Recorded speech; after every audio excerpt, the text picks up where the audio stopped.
Imam Ahmad Ar-Rifai kuat hubungannya dengan baginda Nabi. Setiap hari beliau mengingat kepada Nabi, setiap hari mengingat kepada Nabi. Lalu Allah takdirkan beliau naik haji.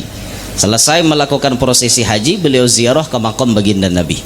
Sampai di makam Nabi, beliau kada berucap napa-napa kecuali beliau membaca 2 bait syair. Yang dibaca beliau, fi halatil bu'di ruhi kuntu ursiluha tuqabbilul arda anni wahya naibati wa hadhihi daulatul ashbahi qad hadarat famdud yaminaka kai tahda biha syafati. Itu yang diucapkan Imam Ahmad Ar-Rifai di hadapan makam baginda Nabi. Ribuan manusia menyaksikan, mendengar wali besar datang dari Irak mau ziarah ke Madinah, langsung orang berjurut beriringi. Berapa tangguk mata kumpulannya itu ma'itihi prosesi ziarah Imam Ahmad Ar-Rifai. Apa yang terjadi di hadapan makam Nabi? Beliau membaca syair itu, membahasa kita ke ini maknanya. Fi halatil bu'di ruhi kuntu ursiluha. Di kejauhan ulun cuma bisa mengirim roh ulun untuk mencium bumi Madinah. Bahasa kitanya, Sidin saban hari menggandang Nabi Muhammad, walaupun awak Sidin ada di Irak tapi rohnya ada di Madinah. Setiap saat diandak roh itu ke kota Madinah Al-Munawwarah oleh Imam Ahmad Ar-Rifai. Nah, lalu kata beliau, wa hadhihi daulatul ashbahi qad hadarat.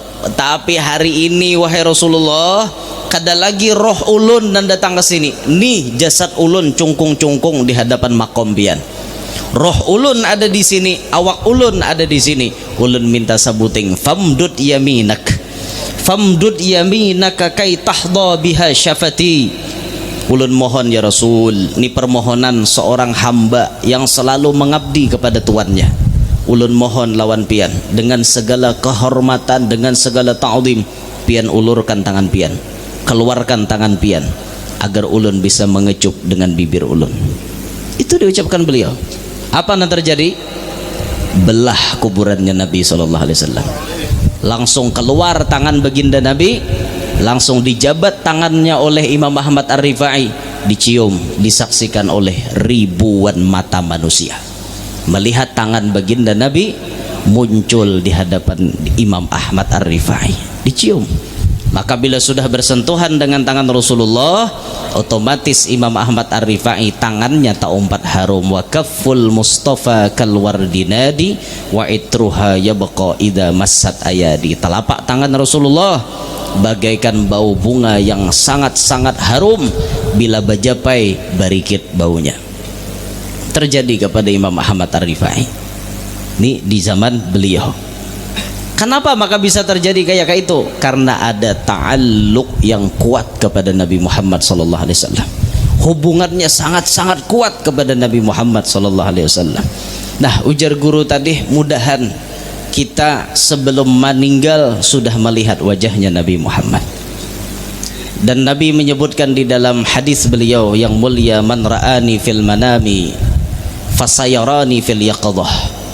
Itu dijelaskan oleh Sayyidil Habib Abdurrahman bin Abdullah bin Abdul Qadir bin Ahmad bil Fiqih.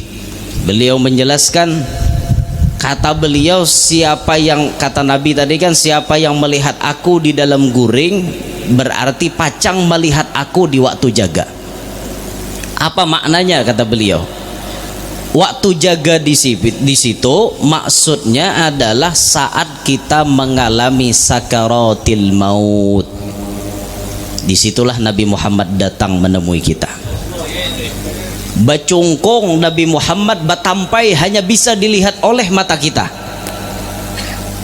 Tapi modalnya kata beliau, man ra'ani fil manam, melihat Nabi dulu di dalam guring, baru bisa melihat Nabi di alam nyata. Kalau dalam guring kada suah semajlis dengan Nabi, kada suah takumpul dengan Nabi di dalam guring, maka waktu sakarat tidak akan mendapatkan Nabi bacungol di hadapaninya. Mudahan diberi Tuhan kita berataan. Berarti modalnya jadi PR, mau kada mau wajib bagi kita nih nang hendak melihat Rasul ketika sakarat datang mengambil kita. Waktu guring kita harus bertamuan dengan Nabi kita. Tasarah hai mimpinya tuh nang kayak apakah putungan kada bapak, biar tak mimpi tampar Nabi dah bapak. Nabi nama nampar rasakan naik mau bangun guring langsung jadi wali, ditampar Rasulullah. Nah, takut tampar Nabi dalam mimpi. Mahir aja Nabi kada sembahyang terus bangun sehari 1000-nya sembahyang. Berkah tamparan Rasulullah dalam mimpi. Mau pian? Apa nah kada mau berkah Rasulullah beritaan ya. Dan kada mustahil. Makanya tuh Rasulullah ini kan hebatnya luar biasa. Bahkan hadis-hadis baginda Nabi itu tidak terputus sampai hari kiamat. Kada hadis nang tertulis riwayat sampai ke sahabat aja, banyak hadis-hadis hanyar nang keluaran melewati apa? Mimpi-mimpinya para ulama. Hadis juga ngarannya, tapi melewati mimpi. Nah, riwayatnya melewati mimpi.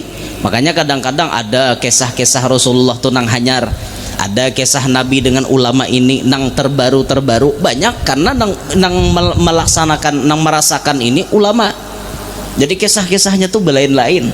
Anda dapat berkah nang banyak, jangan lupa tawasuli al Habib Salim bin Abdullah bin Umar Syatiri. Itu tuh mungkin tata mimpi kayak itu bagus-bagus aja mimpinya, bagus-bagus tuh. Habib Salim tuh masya Allah orangnya lah. Mun Allah Ta'ala memilih seorang dijalankan di jalan pewaris sababnya baginda Nabi, syukuri, jangan khianat dengan dakwah Nabi. Sudahlah belajar ikhlas mengajar, yang penting ikhlas dikedepankan, jangan nang mudil-mudil tuh lah. Itu sudah, pokoknya ikhlas tadi bang dah. Mau apakah itu risiko sudah. Bila kada hendak nanggung risiko, jangan turun berdakwah, selesai. Ganti aja, mun hendak nang pinaba apa jadi artis aja sekalian, nyaman masang ya lo. Nah misalnya jadi artis saja. Nah aku nih bila diundang hari ini paling kada sekali konser 30 juta kan, itu oke aja. Nya artis, mun artis akhirat jangan kayak itu. Tapi ada pulang alasan kayak ilmu tuh mahal guru ajar. Ilmu tuh guru tidak ada harganya. Nang kada ada harganya tuh, jangan dihargai. Jangan pati macam-macam. Kan kada kau diukur harganya saking mahalnya ilmu. Dibayar berapapun kada kawa menghargai ilmu saking mahalnya. Cuma maksud kita berdakwah tuh turun tipang orang-orang bahari. Janganlah nangka kayak itulah. Nah pokoknya kita nih harus tamimpi lawan Nabi. Dintu aja sudah modalnya, harus tamimpi lawan Nabi. Ada dalam hadis Nabi berucap kayak nih, la yara wajhi salasatu anfus. Kada pacang kawa melihat muhaku 3 golongan. 3 golongan berikut ini kada bisa melihat wajahku, kata Nabi. Satu disebut oleh baginda Nabi, uququl walidain, akun liwalideh. Dintuh mengada salah tulah hadisnya. Allah karim, la yara wajhi salasatu anfus. Pokoknya kayak itulah maksudnya tuh. Yang pertama kata Nabi, nang kada kawa melihat muhaku katulahan lawan kuitan. Selama kita ada masalah lawan mama abah kita, seumuran pacang dihijab di dinding kada kawa memandang wajah Nabi Muhammad. Oh berarti mau hendak memandang wajah Nabi, selesaikan urusan minta ridho, minta halal dengan mama abah kita.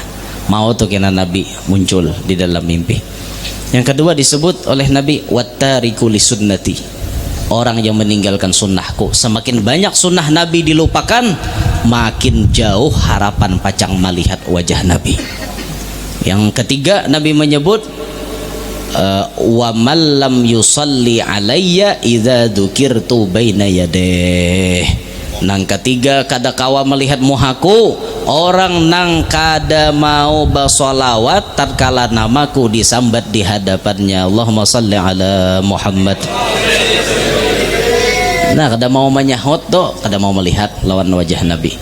Hati-hati bila kita baca salawat, dengar orang baca salawat, Allahumma salli wa sallim alaihi wa ala alihi, kan kayak itu supaya kita nih kawa memandang wajah Nabi Muhammad sallallahu alaihi wasallam. Nah ini Nabi menyambat dalam hadis beliau nang 3 macam ini. Jangan sampai kita tabuat dari nang 3.